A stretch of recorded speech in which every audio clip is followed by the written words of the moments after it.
Hello, I'm Scott with Adrenaline Fueled Firearms. Today we're going to do a little article on reloading in 2023. So for starters, let's discuss some of the obstacles that we face in 2023 with trying to reload and some of the purposes behind why you would want to reload and whether or not those intentions may or may not be valid. So starting roughly 2019, early 2020, I decided I wanted to try and reload to see if I could save myself a little money on reloading, specifically 300 Black Subsonics, because at the time they were pretty expensive and it seemed like I might be able to save some money by reloading. Now, realistically, it's going to be really difficult currently to save any money by reloading because of the cost of all the materials and the equipment itself.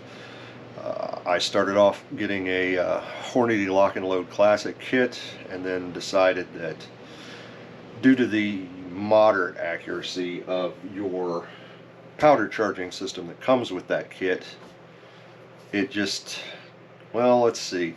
For instance, I tried to get good, accurate, double checkable loads out of it on a semi-consistent basis, and it is just not accurate enough to get truly consistent, accurate loads. So I was taking, for instance, one day I took like 3 freaking hours to do literally like 20 rounds with correct loads because I was doing load developments. So I was changing my charge, I was constantly adjusting the little, even with the micrometer style adjustment, I was having to constantly readjust and tweak a little bit here and a little bit there to get consistent loads each throw using CFE Black, which is a spherical powder, which a lot of people get good consistency with. So even using a powder that I had looked at and researched that was supposed to drop consistent loads, it just wasn't cutting it. So I ended up buying a RCBS Chargemaster eventually and got good consistent loads out of that. So you're looking at maybe or maybe not getting the consistency you want out of $500 worth of tooling and, well, for instance, 300 Black Subsonic at $30 for 20, not counting anything else. I'm literally looking at still spending, $10 to $20 for 20 if you've got to buy the brass, if you've got to buy the cartridge, all the cartridge fit tools to test them, check them, clean them, resize them if necessary, load them, projectiles, everything. You're literally looking at putting roughly $1,000 worth of hardware before you get done, depending on where you start, because basically unless you inherit everything including the workbench, you're probably going to put $1,000 into it. So you need to look at how many rounds you're going to do over how long. That's actually going to possibly save you money, partly based on your cartridge. Now, 300 Black Subsonics have come down significantly in the last 3 years, so now I basically save nothing. So what you want to look at is other things perhaps than saving money, but definitely saving money in the short term is pretty much right out. Probably what you may encounter, depending on the availability of the components in the cartridge you're discussing, is something that I discovered with 6.5 PRC, because I shoot that also, where having the dies and everything and then also having access to some of the different components that are needed for that allowed me to load when the rounds weren't commercially heavily available during hunting season last year. I don't hunt, so I'm using FMJ bullets instead of a hunting style bullet. I already have the powder on hand, I already have the brass from discharging the rounds. It was a matter of tracking down primers and the correct powder. Now I stocked the powder, but it literally took me from the point I purchased the cartridge almost a year to get the powder to reload that because of availability. So that's kind of why I went with reloading in 2023 for the title of this, because it boils down to the fact of the supply line issues that we see in a lot of other aspects of not only the shooting sports but pretty much our everyday lives, and the price increases. It's the same with anything in the shooting sports. So it makes it far more difficult to acquire the components you need to have in order to effectively reload even a couple cartridges. Now, my goal is to reload a wide variety of cartridges, some of them in relatively similar calibers. So that may not present as much of a problem if that may be your plan or your goal as it might be if you're reloading a very broad variety of shells. So you need to take a good hard look before you start spending money at what some of the obstacles may be for what you choose to reload and the availability of the components. So you need to, like I do with a lot of my other videos, make a plan.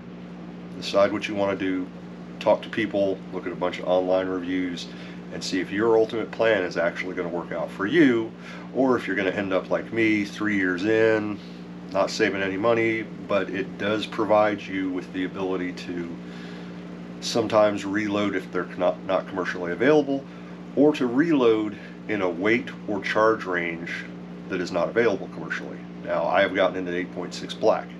8.6 black, since it came out, has dropped with Gorilla ammunition maybe 5 times. I've managed to get in there fast enough to purchase ammo 2 of those times because the ammo goes out of stock immediately. But the brass I have allows me to reload the 140 rounds of genuine 8.6 brass that I have. Resizing is potentially possible. I had trouble finding the Lee loading dies that have a full-length resizing die, so I have not been able to resize yet. So I've been shooting the last 8 months roughly on the same 140 rounds of ammunition, and particularly when you're attempting to do your load development, that is really aggravating. So even the possibility of being able to reload when not commercially available is somewhat limited by, again, the supply chain. So again, when you're looking at your plan, there are a lot of considerations to even consider it a viable possibility. Now, overall, I'm happy with what I get out of what I purchased.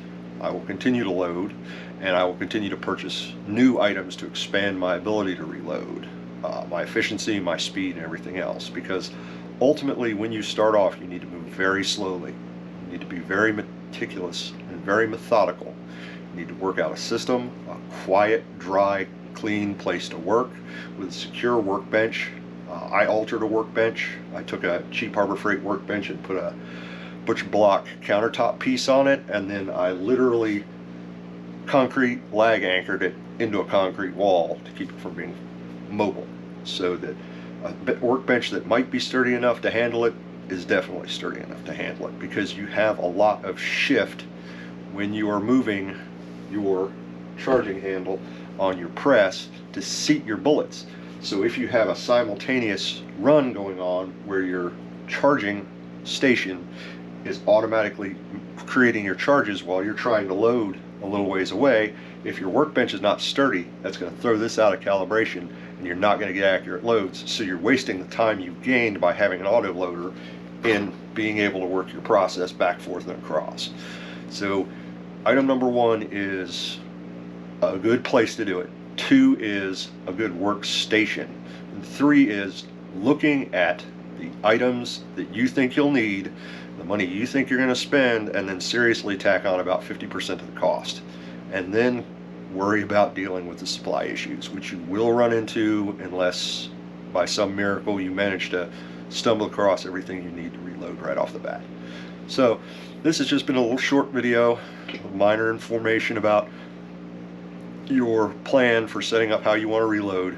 Look at my videos, look at a lot of other people's videos, look all over the internet and search everything just until you drive yourself absolutely insane with minute details, and then sit down and write out your plan.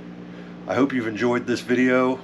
I hope that you'll look at my other videos, and I hope that you'll like and subscribe to my channel. Thanks a lot. This has been Scott with Adrenaline Fueled Firearms. Happy shooting.